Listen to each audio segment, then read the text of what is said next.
नमस्कार, आप देख रहे हैं जौनपुर टुडे और मैं हूं शुभम अग्रहरी।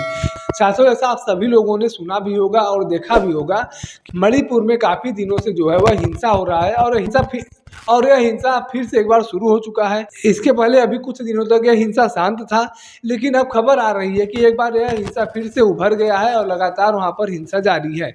ऐसे में पुलिस भी हलाकान हो गई है। पुलिस के द्वारा स्थिति पर काबू नहीं पाया जा रहा है, जिसकी वजह से वहां पर सेना ने मोर्चा संभाल लिया है।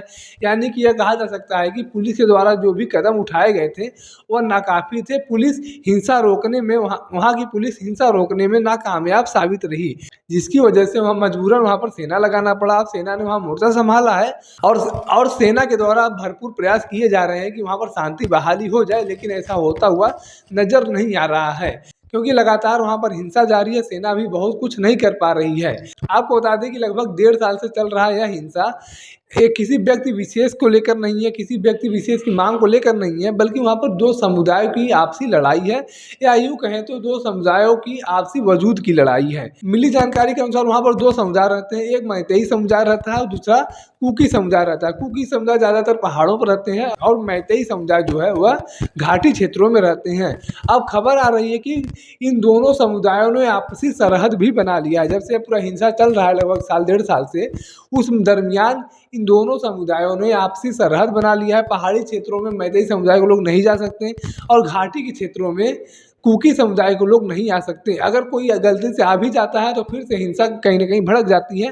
तो ये कहा जा सकता है कि एक ही प्रदेश में एक ही जगह पर दो समुदायों ने आपसी सरहद बना लिया है और वहाँ पर एक दूसरे के इतने खिलाफ हो चुके हैं कि कोई ये लोग उस क्षेत्र में नहीं, उनके क्षेत्र में नहीं जाएंगे और वो लोग इनके क्षेत्र में नहीं आएंगे।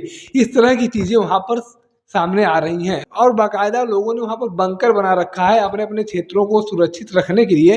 जैसे मैतेई समुदाय जो घाटी क्षेत्रों में रहती है, उनके द्वारा हथियार वगैरह जो इकट्ठा कर लिए गए हैं, जो भी उपकरण जो है मारपीट में शामिल किए जा सकते हैं, उसे इनके द्वारा इकट्ठा कर लिया गया है। तो वही कुकी समुदाय के द्वारा भी अपना एक पूरा सिस्टम बना लिया गया है, हथियारों से लैस हो चुके हैं। वो अपना सिस्टम वहाँ पर रखते हैं। जब भी कोई बात आए तो वो हथियार उठाने में कोई कोताही नहीं करते हैं।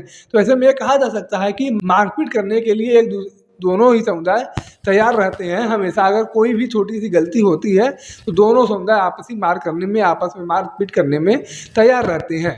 तो ऐसे में अब सवाल यह खड़ा होता है कि 1.5 साल से लगभग मणिपुर में इस तरह की घटनाएं जो सामने हो रही हैं, इन घटनाओं पर सरकार के द्वारा विशेष तौर पर ध्यान क्यों नहीं दिया जा रहा है? क्योंकि लगातार इस तरह की हिंसा जो हो रही है, अब तक 200 से अधिक लोग मारे जा चुके हैं और न जाने कितने लोग बेघर हो चुके हैं। तो ऐसे में कहीं न कहीं सरकार के कार्यशैली पर भी सवाल खड़ा होता है कि सरकार बहुत ज़्यादा विशेष ध्यान मणिपुर की स्थिति पर नहीं दे रही है। सरकार को चाहिए कि वहाँ पर जाकर एक निरीक्षण किया जाए, वहाँ के लोगों से बातचीत किया जाए और वहाँ के पूरे माहौल को समझने की कोशिश किया जाए। उसके बाद कोई एक ठोस निर्णय निकाला जाए जिससे कि दोनों समुदाय में आपसी तालमेल हो सके और दोनों समुदाय फिर से पहले की तरह आपसी तालमेल बनाकर रह सके।